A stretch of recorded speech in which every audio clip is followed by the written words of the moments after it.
free kick មាន Bruno Fernandes មាន Robenia មាន Ruben Neves 3នាក់អត់ទេកន្លែងនឹងគឺគាត់បើកខ្លួនឯងហើយទៅ Cristiano លឹកអាយូអត់ទេបង Cristiano Fernandes good Fernandes ដូរទៅខាងស្នាមឲ្យ Pedro Neto លើកមក Pedro Neto បាត់ទៅវិញឲ្យ Cancelo មកអើយ ច្រឹមកណ្ដាលអាគេបាញ់នេះលើកមកទប់ទាញ Luis Diaz ចាក់ឲ្យទៅ Santiago គាត់មកកណ្ដាលវិញបាយបាល់ពី Cobedo អាយូយ បាល់ឲ្យគេកាត់បាល់រហូតមក Nuno Mendes តើវិញ Cristiano Ronaldo Cristiano ទម្លាក់ឲ្យទៅវិញ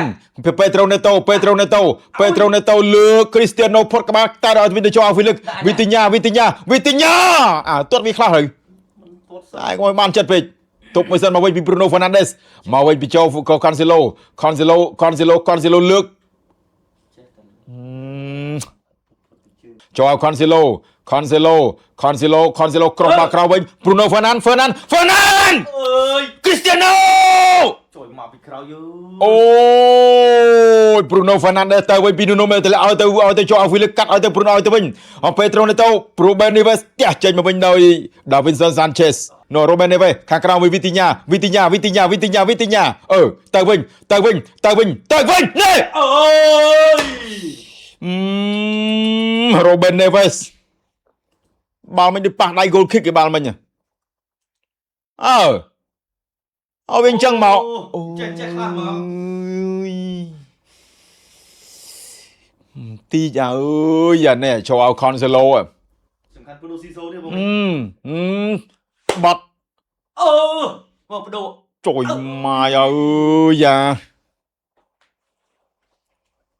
ជាប់បោះវាជាវិសិលលេម៉ារុញឲ្យទៅ Luis Diaz កាត់មកវិញឡ Cancelo ដេញ Cancelo អត់ឲ្យណាអញអើយតែបោះវាវិញបាត់ណាចនអារីយ៉ាអាយ៉ាចនអារីយ៉ាបិទវាជក់កុំឲ្យបាយបានJames Rodriguez អាយូយអញហើយអើយ Cancelo ខូចតែអញ្ចឹងហ៎ទៅ Pedro Neto បងប្រេបង Pedro Neto ដំណើរនេះទឹកដើរលើលេខបាល់ខុយលោហ្នឹងមកឈ្គូតនេះគ្មានបានទៅមួយទេគេបាញ់នេះ Felix ទៅឲ្យទៅ Nuno Mendes បានមកក្រោយ Cristiano សាំញ៉ាំពេក